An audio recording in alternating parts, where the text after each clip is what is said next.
discussed on a day in Adam Smith Week when it also happens to coincide with the International Women's Day. Lynn Ostrom was the very first woman to receive the Nobel Prize in economics, and she is the only one still who has received the prize. I want to talk to you today because she lived a very rich life. She is no longer with us. Unfortunately, she went too early. She did not get to enjoy the decades of experience with being a Nobel laureate as many others did. She only had 3 years. As a result, I don't think people are going to be as familiar with her because you do gain a special attention once you win the prize. But her life, one of the reasons she won the prize that we'll look at is her willingness to take on very difficult issues at all levels and with a smile on her face and believe in her methods and not take the easiest route.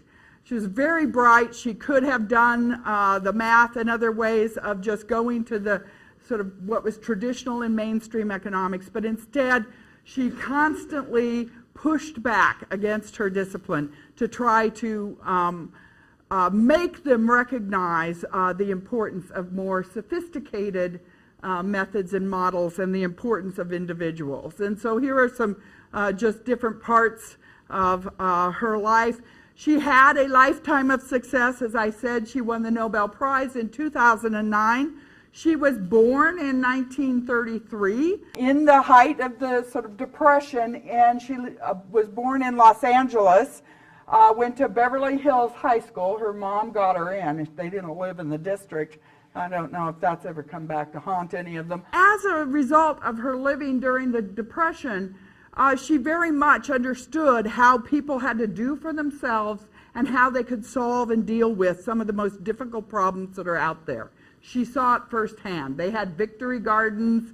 They had all kinds of ways of trying to cope with the fact that across the nation, people were in very severe conditions. And that shaped her going forward. It made her a tough woman who would push up against some of the stereotypes and some of the challenges that she faced. She won virtually every award you can win as a political scientist and a political economist. She also, though, was a great institution builder herself. She built the workshop in political theory and policy analysis with her husband, Vincent Ostrom. She was a department chair. She was always the person you put on committees, even though she was doing all of this scholarship. And the reason is that she just tried to figure out how people could come together and get things done. And we see it in her scholarship, but we also see it in her personal life. But those of us who knew them best know that the Ostroms were all about colorful costumes, that you would never see Lynn in a standard three-piece suit. I think she had one, but I don't think I ever saw her in it after she got old enough to say, I don't need to do that anymore. When you're young, you comply with these kinds of things. So here are just some examples of her and Vincent in their various costumes. And here is the outfit that she wore to receive her Nobel Prize and meet the king. Now, why that's critical and important is when you go to meet the king and receive your Nobel Prize, you might not know this, I did not know this, you are actually told exactly how you must dress. For men, they have very specific, they have tails, tucks and tails, morning suits, and they have down to the socks, the shoes that you can wear, they designate everything so that you can be in the presence of the king. However, Lynn Ostrom, being a woman, they don't really know what to say to women on what they should wear. They figure women will figure this out. But all of us who Lynn Ostrom said, what will Lynn show up in? We had no idea. I mean, look, she wears unusual different things. And so we said, what will she show up in? And everyone was afraid to ask her because it is so protocol and specialized. And in fact, So this is what she wore. Her friend made her this, or one of her friends from Africa had made her this costume at one point or another, and she thought that would be splendid to wear, and she did. And in fact, she was the hit of the Nobel ceremonies. Why? Because she looked like the rest of the world. Everybody else is in their, tuxes and ball gowns, and Lynn Ostrom looks like sort of the vast majority of people that live in the world. And so she was always, it was just another one of the sort of charming things. So what I want to do today is sort of talk to you about Ostrom's work and where it sort of fits within the mainline economics that we've been talking about this week. And then give you an example of some of the results that she found and some of the major conclusions that she drew. So let me begin with couching her in public choice theory. She and Vincent were early members. Vincent was a founding member of the Public Choice Society. Both Lynn and Vincent were presidents of the Public Choice Society. So they have roots in public choice theory. They had great respect for Buchanan and Tulloch. They worked with them consistently throughout their career. So those of you who were here remember Randy Holcomb talked about public choice as politics without romance. And so that's where they began, this sort of taking a critical look at political institutions and political questions using the methods of economics without the sort of pie-in-the-sky, overly optimistic view that people will always be good and work together. They used methodological individualism, and they assumed that people might behave differently when they faced public versus private choice processes. So those are all sort of assumptions they started with. So one of the things that I always like to ask is, and say, because the Ostroms did not go down the narrow path of economic man. They weren't mainstream economics. So a lot of people say, well, they were too squishy, whatever. I like to put it as, were the Ostroms romantic at heart? Of course they were. They were very romantic in their own relationship. They were not so romantic in their analysis. They recognized that people had the potential to violate the rules, to create problems for each other, to create some of the greatest atrocities they had seen, both of them in their lives through world wars, etc. And so they understood that people could be Hobbesian, the sort of nasty, brutish, and short that we were talking about. But they also believed that people had great capability if they could work together under certain institutional arrangements. And so there's an optimism associated with their belief in self-governing. They did not think it would work out well if you left it to the state or to governing entities, but if you could create governing arrangements for yourselves, that you had the capacity, the knowledge, the understanding, and the closeness to try to actually achieve some of the goals that were presumed not to be possible under social choice theory. So that's how it distinguishes, I think. So what is the Lynn Ostrom's model of the individual? Well, it starts with the narrow model. It starts with an economic, self-interested model, but it recognizes its limits of that model. She has a very Smithian perspective. As you see in this quote, to use Homo economicus, one assumes that actors have complete and well-ordered preferences and complete information, and that they maximize the net value of expected returns to themselves. All of these assumptions are controversial and are being challenged. Many institutional analysts do not rely on this narrow. They use this broader conception. So she understood that we wouldn't get very far if we kept with this narrow model in actually explaining the world of empirical stability and empirical responses. Now, at the time that she's starting this body of work, which is sort of the 1970s and into the 1980s, She starts some earlier. We'll talk a little bit about that. But mostly this is during the 1970s into the 1980s. In public choice and in collective choice, what we saw was the presence of Kenneth Arrow's impossibility theorem. You may have heard of that somewhere along the way. The idea that majority rule processes could not be stable under a set of reasonable types of conditions. And so all of political science and economics were struggling with the idea of, well, how will we get collective choices if in fact we can't meet these conditions? Instability, they could be open to manipulation by agenda setters. There could be indecisiveness. We may be constantly redoing our decision processes in a sense of very wasteful types of processes when we move from the economic into the political.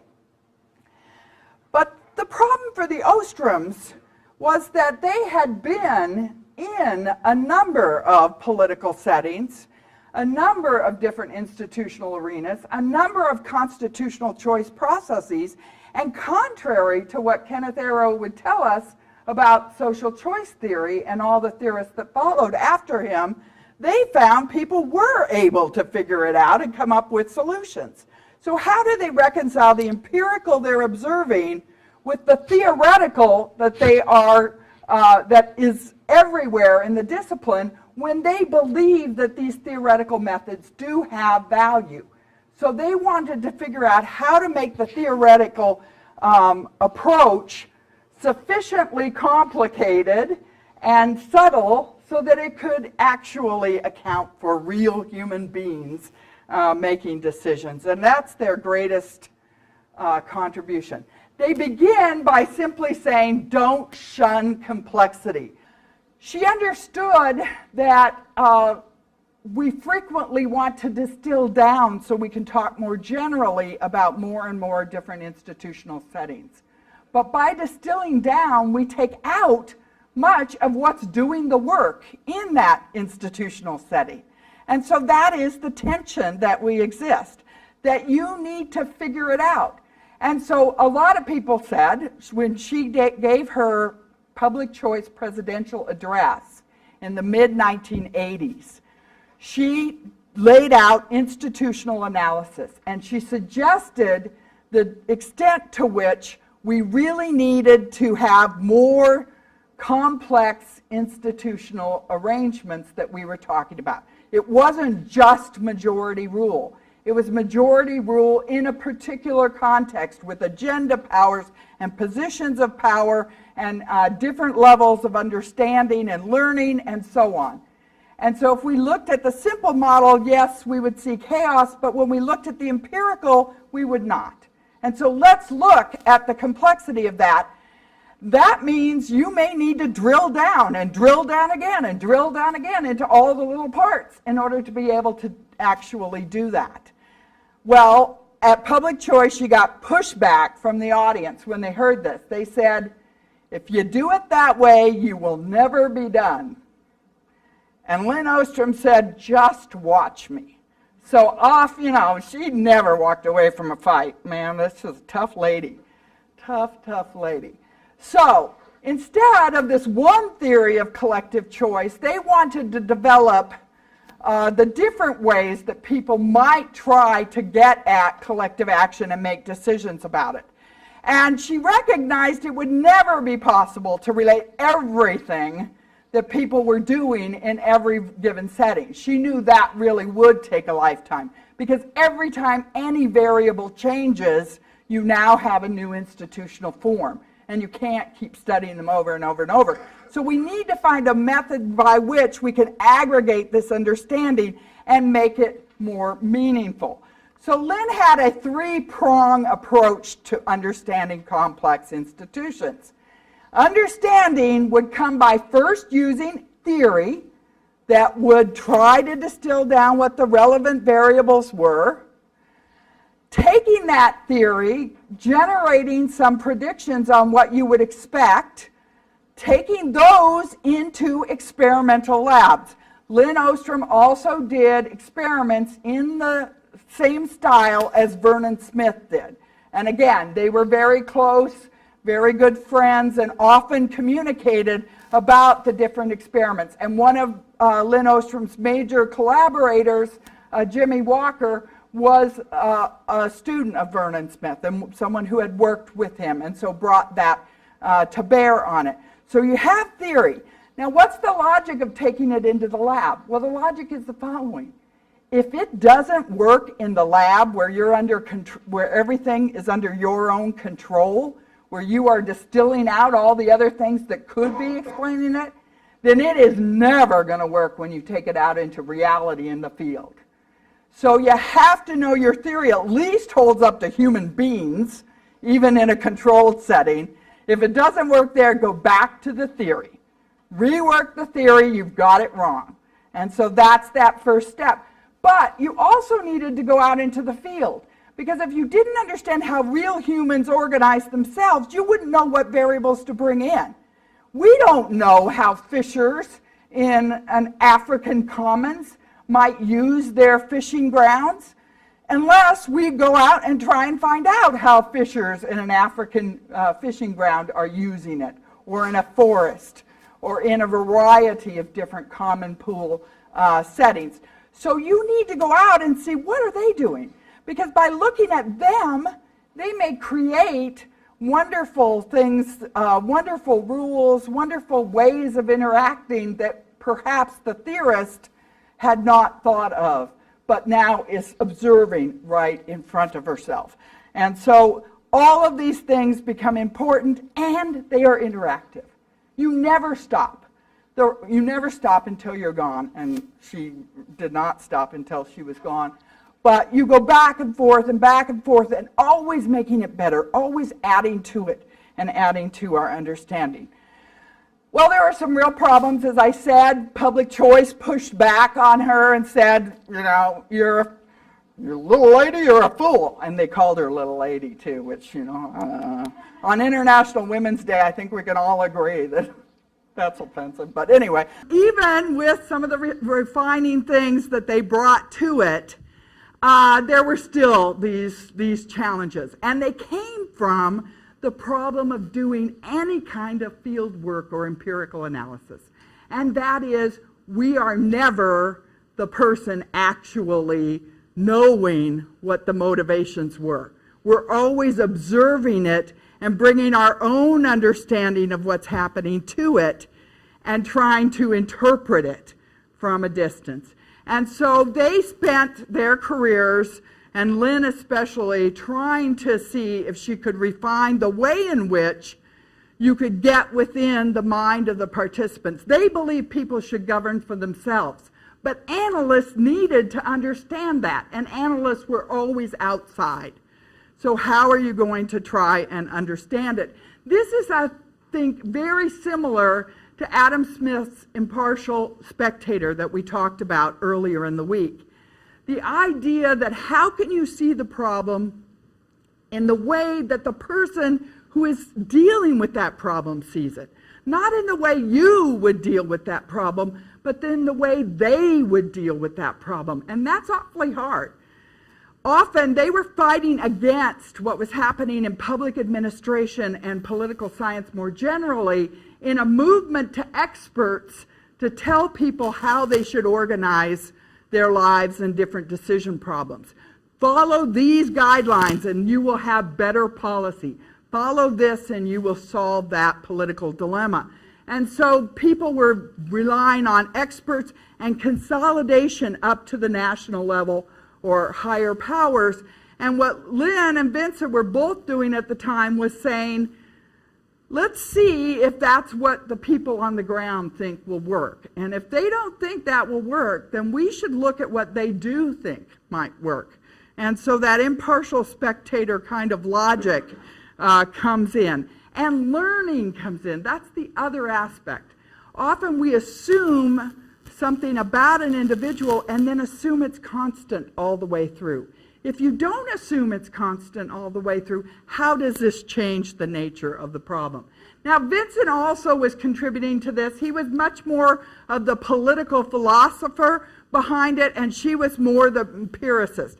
Both were theorists, both were empiricists. But if you had to put one in a category and the other one in a different category, that's how you would designate in terms of it. But for Vincent, he actually took this notion of the golden rule, which again I think sparks the concept of Adam Smith's impartial spectator, and that is seeing the world through the lens of someone else. The idea that you would do unto them as they would do unto you, and that you treat the other with due respect. And in doing that, that would permit you to have guidelines for how you were going to behave collectively when each of you had individual incentives that might run counter to what that best goal outcome might be. And so what Vincent called this and what Lynn picked up was this notion of seeing the world as a citizen sees it.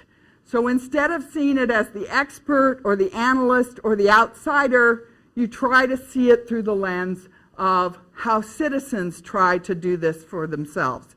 There's also a depth and breadth to the way in which they do their analysis. These are two quotes out of Lynn's Nobel address. Analysts can take two additional steps after making an effort to understand the initial structure of an action situation. One step digs deeper and inquires into the factors that affect the structure of the situation. She has lots of work on that. The reference there is to Kaiser and Ostrom. This is her very first paper that she does, the levels of institutional and constitutional analysis, and this is the undergirding of her governing the commons work. A second step explores how an action situation changes over time in light of how the outcomes are at an earlier time. And so you want to have this notion of people learning, people adapting, people updating how they're going to respond in future. And so that is where the self-governing and the smaller community way of organizing to solve social dilemmas becomes so critical for the Ostroms. If in fact you're doing this at too large a scale, it can be very difficult to have that updating, learning, understanding, seeing the way that other people see. There's going to be just too much diversity in our perspectives and the way we see the world, perhaps, to try and find a good resolution. Lynn really characterizes this in her work, and that is multiple levels at which the analyst can tackle a problem. Now, most of public choice was operating down here at the level of models. They were really defining very specific circumstances and specific decision problems and then trying to solve those using very sophisticated mathematics. And then they would try to come up from that to perhaps more generalizable theory out of many, many models. So they would try and build back up, but they often got stuck towards the bottom because of the challenge of maintaining the strict need for mathematical approach. Well, for the Ostroms, they felt like they could never do all the models, but models would be the building blocks. And there were lots of different ways that people could solve the same kind of problem, and we needed to look at a variety of those in order to feel like we had it. And once we'd looked at enough of them, we could start to develop theory out of it, things that we expect to see. And if, in fact, we had enough work going on out there, and it wasn't just their work, Lynn mostly did meta-theory. She did meta-theory based on other people's work. And the reason is she couldn't go out to all the fields. She couldn't go out to all the settings. She didn't have all the languages that would permit. So she let specialists who would be trained in this methodology to try and bring it back together. So here is one of those, and probably her most famous, the IAD framework, the Institutional Analysis and Development Framework. And as you can see, first of all, I have to tell you, Lynn Ostrom loved boxes and arrows, it would appear, because she did a whole lot of them. I was her colleague for about 10 years, and when she was working on all of this, she was developing, well, what goes in this box, and what would this look like, and what do we absolutely need in order to try and get an idea on what development might look like.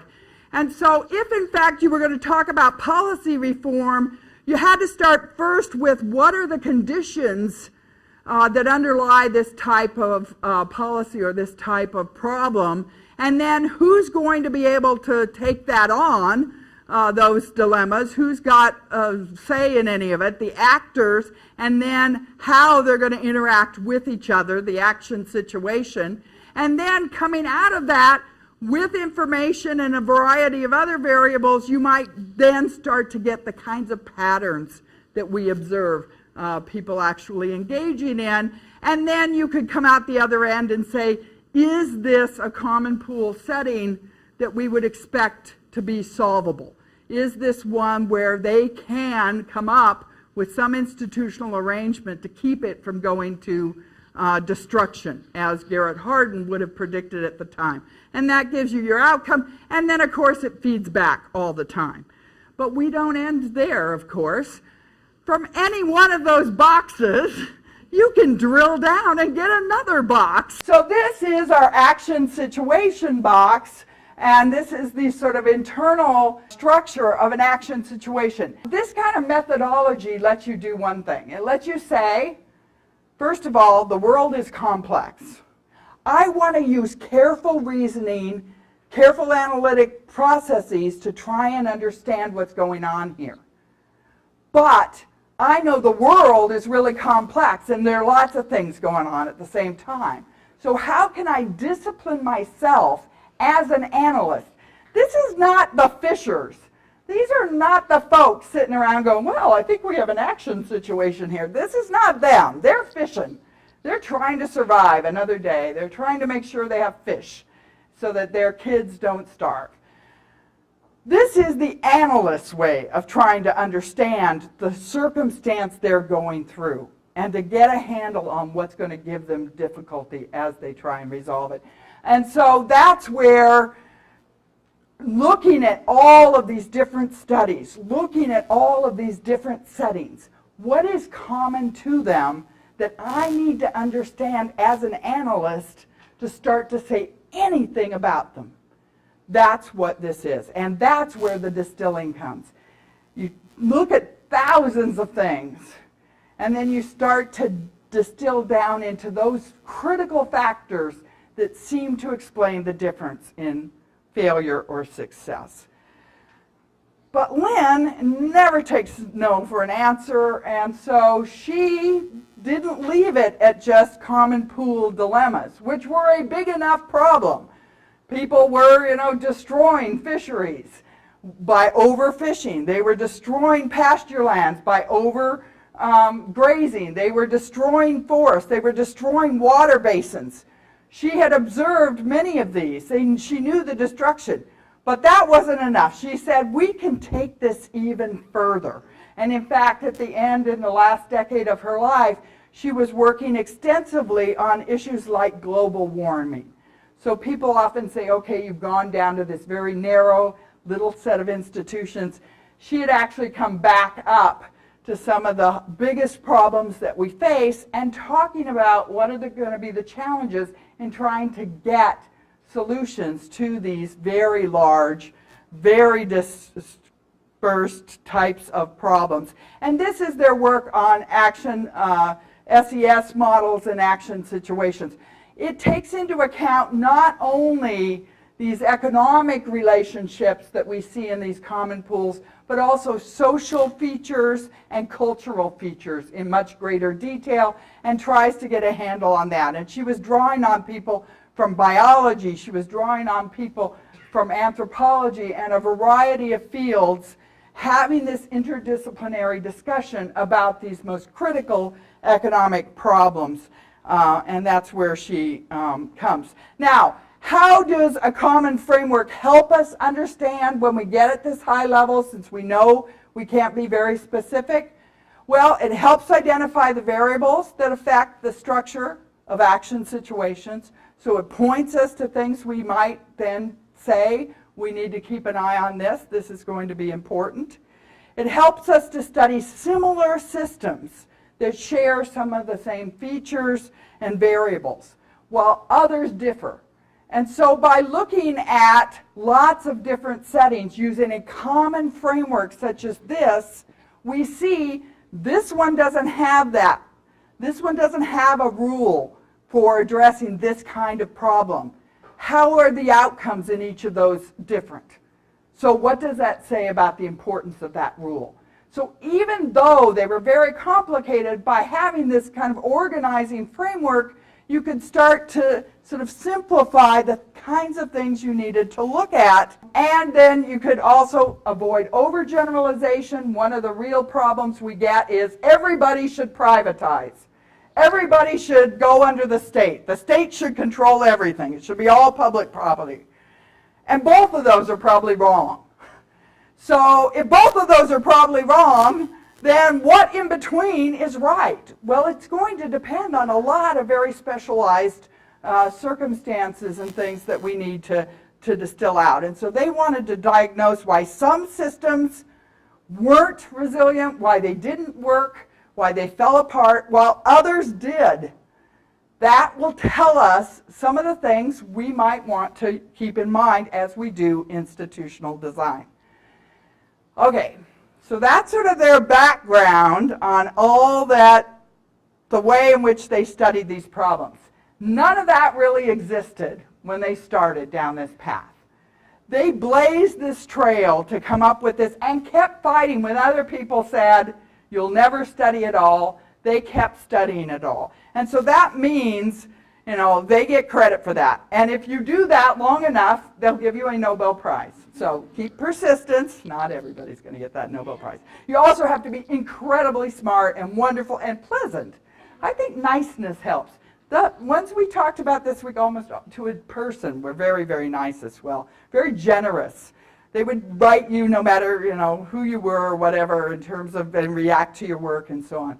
So I think that helps when the committee's making its decisions. I want to look at, there are 4 major areas I think that they really contributed to over their lives and that Lynn especially contributed to. The first is the importance of self-governance. They believed in human beings, they believed in people and their capability.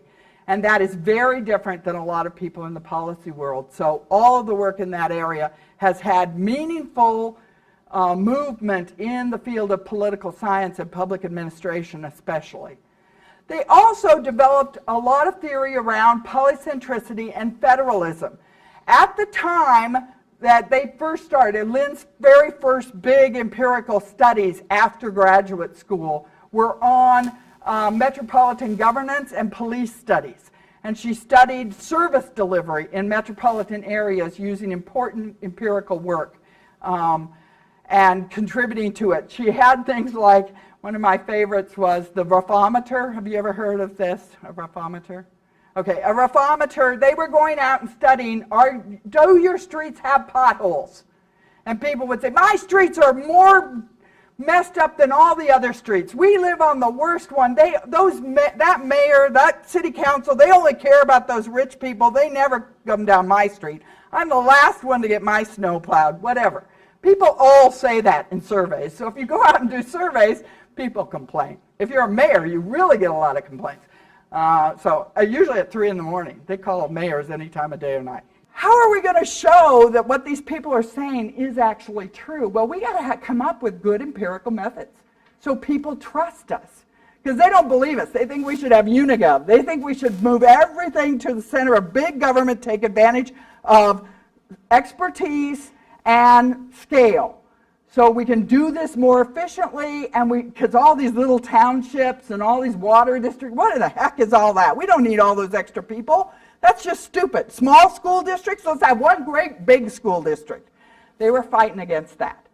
Well, polycentricity said, no, it doesn't always work that way. Some things you want to have done at the center. What are those things? Homicides, for example. You don't want the incompetent deputy who's never seen a murder doing the investigation for your murder. You might want that done at a high level where you can have some process and some very careful scientific analysis, etc. But if it's, are they breaking windows out? Are they breaking into cars? You want a beat cop. And so some things should go to one level and other things should stay at other levels, and that's the notion of polycentricity and giving each theirs and not consolidating everything, nor decentralizing everything. Multiple levels, multiple centers. They found that to be the case. The common pool we've already talked a bit about, so I'm not going to talk much more about that, except to say people at the time were predicting all common pools would be destroyed, that they would fail. And what they found with their empirical analysis was they did not. That people were creative at dealing with it. And Lynn started her career. Her dissertation is on the West Basin water system in LA, where you have multiple little townships and cities deciding water and who's going to use water and how it doesn't run out in Los Angeles, where they don't have enough water.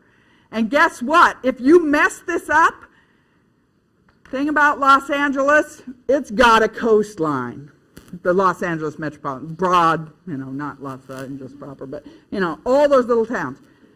Along that coastline, water on this side, saline. Water on that side, fresh water underground. You take too much of the underground, and guess what comes looking for that space? All that saline water. And when all that saline water comes into your nice freshwater underground reserves that you've been using for drinking, etc., you have now ruined your commons. It's an ultimate commons problem. It was her dissertation. It was fascinating, and they found ways to resolve it. That convinced her people could do this. I think it's very important. So here is probably the most famous set of results that Lynn Ostrom created. It's in the book Governing the Commons, and many, many studies to follow on governing the commons. But this is the first sort of pulling it all together, where she uses the kind of methods we've talked about today to try to come up with, are there things that seem to be especially critical for not destroying that water commons, for not destroying that forestry, for not overfishing those fishing grounds? What seems to work? Well, these are the 8 characteristics that they found. If they had it, then you might assume they're more likely to be able to find an institution that will solve this problem. And let me just run very quickly through them. Define clear group boundaries. If anyone can come into your commons, the likelihood that you will find a solution is almost nil. You have to have some people that are in and some people that are out in order to be able to know any kind of monitoring, any kind of enforcement, any kind of rules you set are actually going to be effective. If people come in from the outside, you can't say that. So they're bounded, which makes them unique. And how do they enter or exit? The second one is you need to match the rules of governing the use of common goods to the local needs and conditions. You can't have some big constitutional legislative process required if, in fact, people need to stop the water from seeping in or the irrigation system from breaking down. It needs to be closer and on the ground. It could be leadership and a variety of tribal people. It could be a variety of different things, but you needed something there, and one size did not fit all. You needed to ensure that those that were affected by the rules that were created can participate in modifying the rules. It does need to be self-governing. It does. If it's not, people won't have the buy-in and they won't accept the outcomes. It needs that legitimacy. You need to make sure that the rule-making rights of the community members are respected by outside authorities. If you work out an arrangement that works for you and is working in the community, but then the national government comes in and disallows it and gives over your property to someone else or says you can't restrict in this way, then the likelihood that that commons will succeed is very, very small, they found. You need monitoring and sanctions, but not just any kind of sanctions. Monitoring means I need to pay attention to whether you're violating the commons. Are you fishing too much? Did you take too much water from the irrigation system?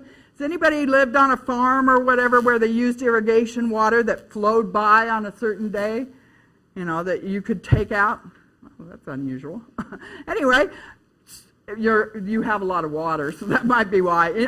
In Utah, they don't have a lot of water, and that's exactly. So you get, on every other Monday, you get to take the water as it's shooting by down the canal, and you can divert it onto your land so that you can use it for irrigation purposes.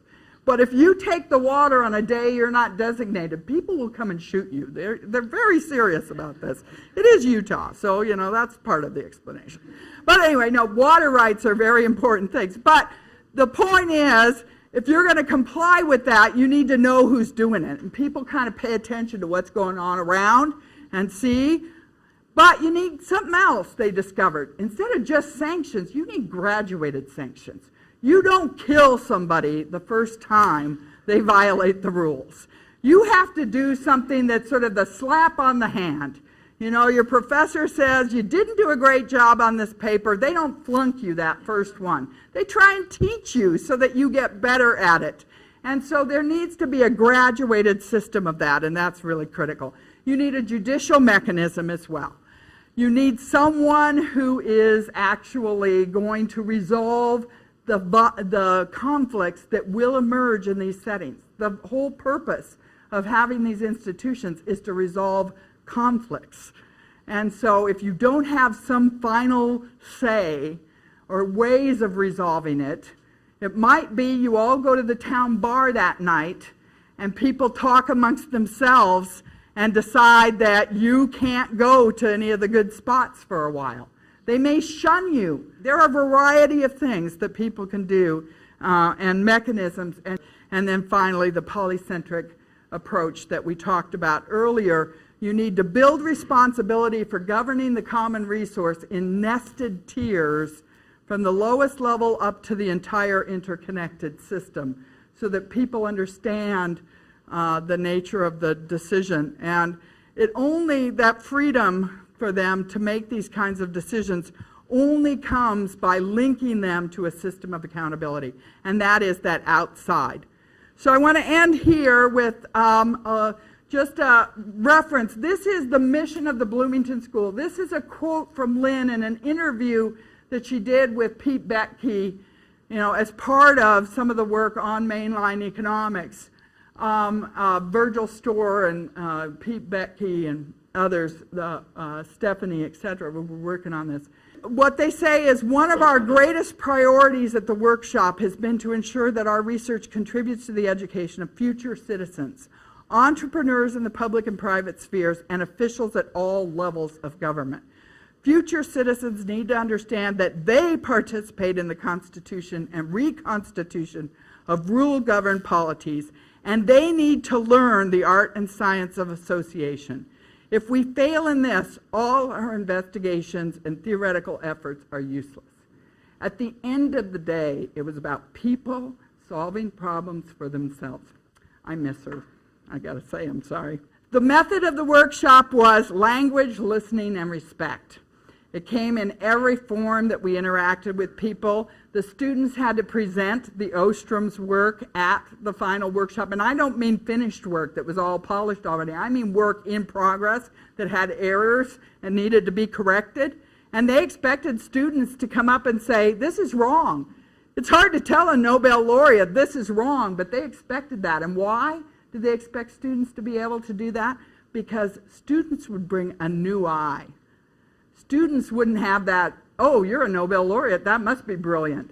They would say, that doesn't seem to work for me. They would bring things they hadn't looked at. And so that's why the students were a wonderful way. They didn't have me present their work.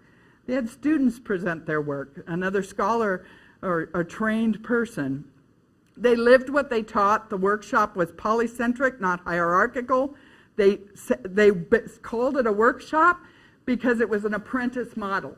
And they based it on, they used to do woodworking with a famous master craftsman in Bloomington. And they would make these tables and these furniture. And they would see how this master craftsman they worked with could see in the wood what it should be. and the grain and see things they didn't see when they were cutting on it. And that's how they built their workshop, to do that with humans, to do that with young scholars. And I think it was their entire process. They worked hard, and the work was good. Thank you.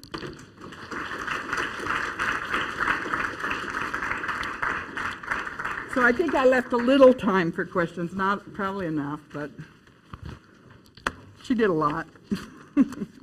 So when you were talking about the common pool resources and how they can be properly managed, you said that they had to, you had to be able to control who has access to them. I mean, wouldn't that mean that they weren't common pool if they were excludable? It's the group that is the common, and they have to have control over who outside the group would have access. So if it is a group of people living in a village and they have fishing rights in that community and they take their boats out and they fish, if in fact big major international trawlers can come into those fishing grounds, or the neighboring tribe, when they've overfished their fishing grounds, can come in and use those same, then the likelihood that they will be able to find a solution that works is quite small. So that's what I mean about those clear group boundaries, is if you're a member of the group, you are responsible to the group in this regard. You have to be accountable for the way you use this and follow whatever rules we come up with and agree to. And if you're not part of that group, then there would be no reason we would expect you to do that. And so that's why who's in and who's out. Now you raise, I think, though, one of the really interesting questions, and that is, isn't this sort of, might we just ostracize people outside the group or discriminate? I mean, often you see this in sort of education. We don't want people coming into our schools because our schools are better and we pay these taxes. And if we, desegregation of the schools, for example, in the United States was a really thorny dilemma, in part because people had, in essence, invested in those differential schools and bought into a neighborhood where they thought they had those schools. And so if you now made a child in that home go across town to a school, they were going to have a high conflict. So again, what is the relevant community? And it doesn't always mean it's not all kumbaya. There can be some really challenging things. Is it good that lobster fishermen keep the price of lobster high? Not from my perspective. I wish they'd drag that price down. Now, we wouldn't have lobster over the long run, but I'd have a hell of a good year, maybe two, before it was all gone. Actually, we did that with Alaskan king crab legs, and I was there for the heyday, I'm telling you. We had like these Alaskan king crab legs this long, and we would get them all you could eat. And you'd be surprised how much people can eat when it's all you can eat Alaskan king crab legs. And people did. They ate them all, and then there were no Alaskan king, and they're finally just beginning to come back, and this has been almost 30 years. So, again, is that good for us? Well, if you want to get it and you're never going to get it at $30 a pound, then yeah, I want some, but that might not be good in the long run and things. And so they really dealt with a lot of those. So I was interested to know what's the cost and the trade-offs to implement this method. Her methods of analysis, it is costly because it takes a long time. One of the sort of trends in academia is to publish a lot quickly and to have results quickly. Field work is, very famous for being bad about that, because you have to go out and you have to be there long enough to know you've really got an understanding of that field situation. And as an outsider, you're not likely to get access right up front and have it unless you've been a past member of the community or something of that sort. And so these things are harder to do. So you can do the theory and you can do the lab stuff a little bit more readily. But the way in which Lynn Ostrom did it was to associate with a number of other scholars, either her students or people who came to the workshop and worked with her at various times. And then they went out and did this irrigation system or this water system or this forest or this fishery, and then she'd gather all of the data from those using the IAD or SES type of frameworks. Whole teams would bring those back together and try and do it. But in order to bring it back together, you have to have a lot of them. And you only have a lot of them after a lot of people have gone out and spent a lot of time doing it. And so it's not a fast, doing a mathematical proof is probably faster for getting that kind of publication.